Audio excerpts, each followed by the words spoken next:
high or low? Well, Low.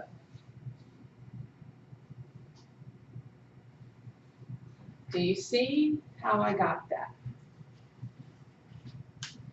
If they are low in number, what would it do to the viscosity?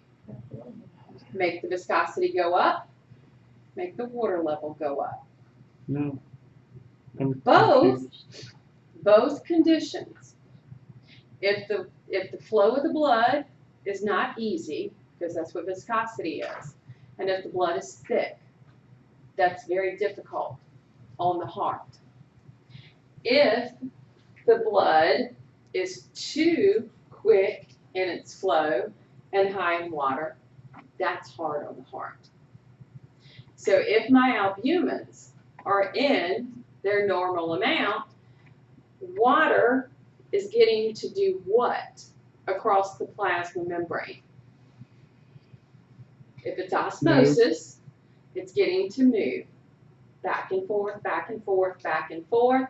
My blood's not too thick, my blood's not too thin. It's just right, gets to go to the heart, and it's no pressure on my heart. Does that make sense? So you were saying with less viscosity, there's less osmosis? And Don't get too far into it yet, because we're going to come back. I know where you're going with it. Just okay. hold on to that thought, okay?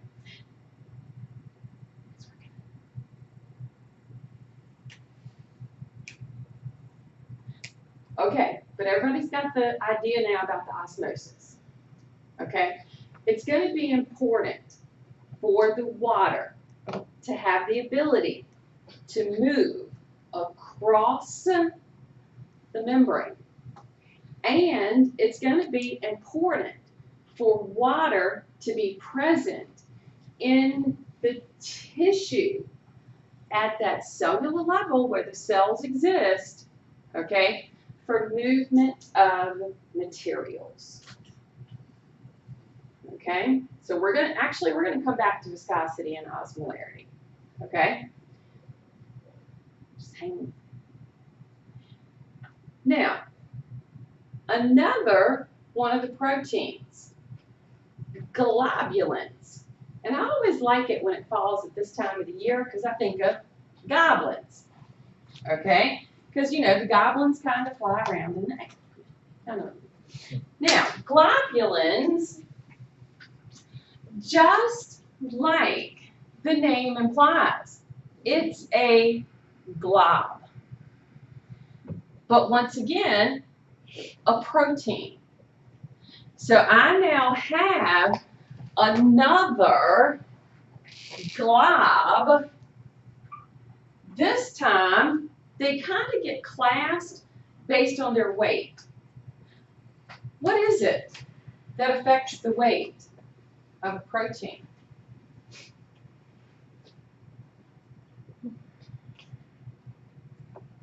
The length of those amino acids.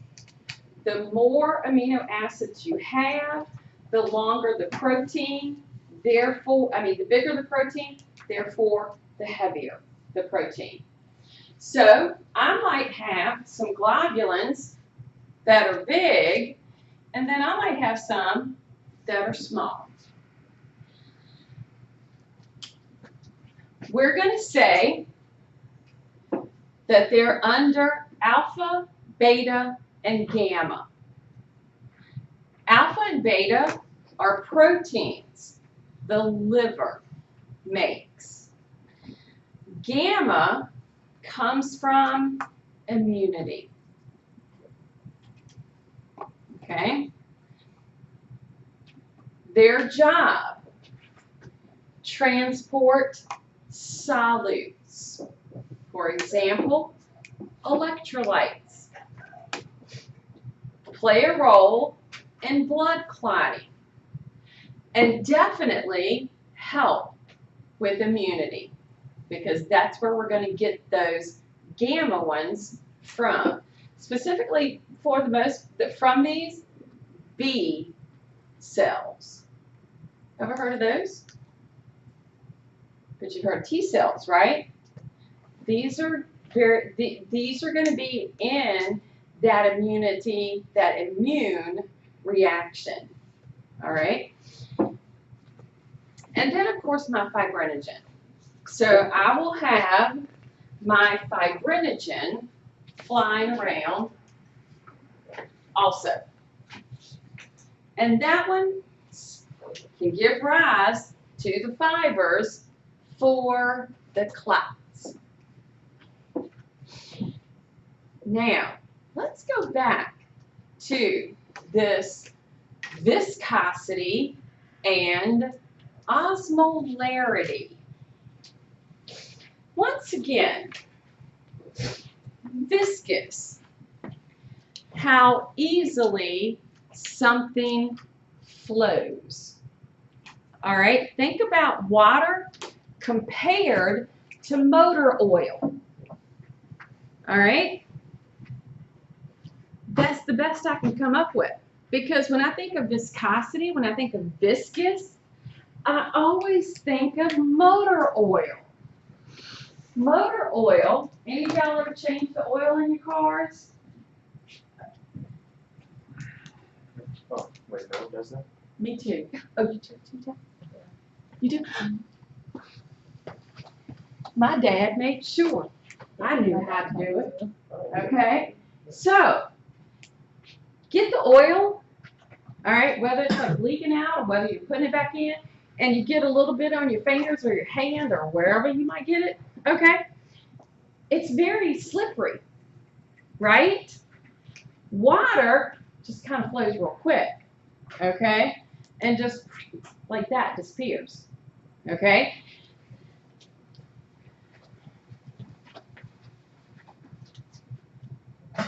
This is my resistance to flow.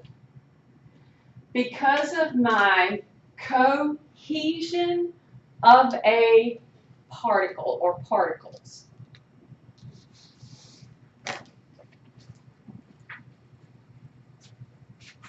What?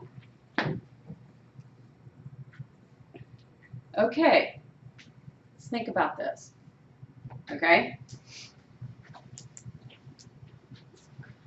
Over here, my particles in the blood, okay?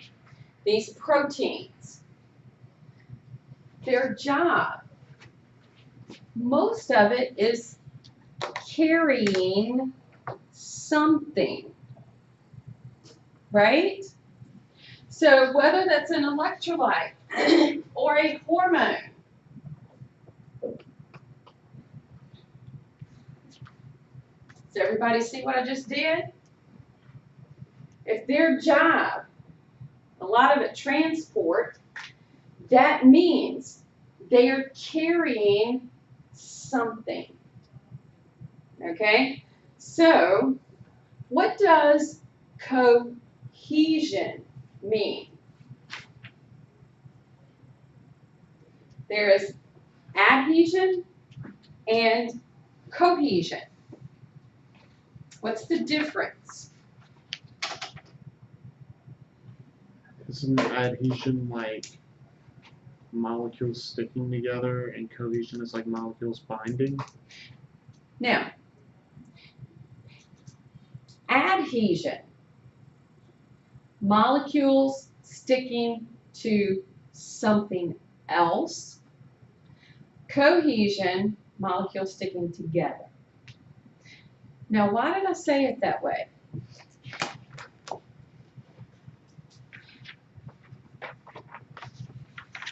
Trees. How do trees live? What do they have to do to make sure that leaf sprouts? They gotta pull the water out From where? from their roots. They have to have a root system that will pull the water up to the point that they produce their leaves. Pulling the water up, they're pulling it through their cells, and it's adhesion. What's being carried in the water for the tree? Nutrients. Nutrients. They're cohesed. They're moving with the flow.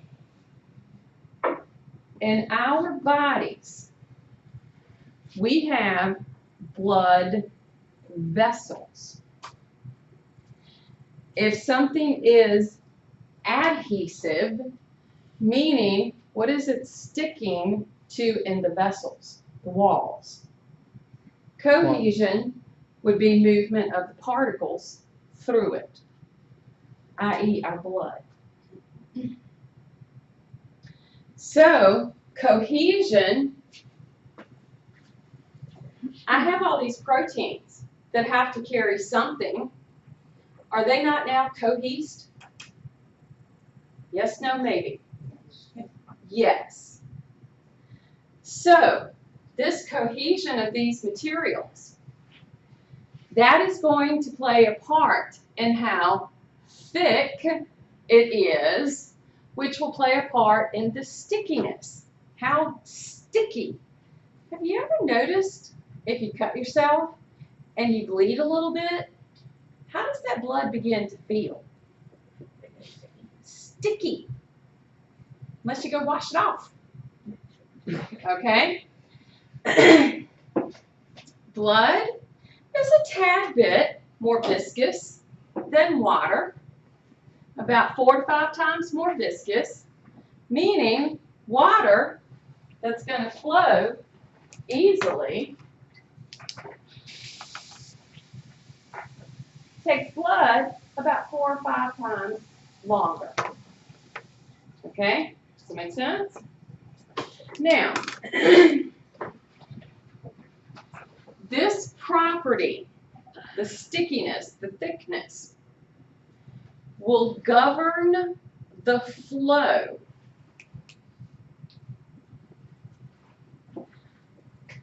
If my body is full of tubes, known as my vascular system, that means viscosity, how thick it might be, will play a part in how it moves through my blood vessels. Is everybody with me?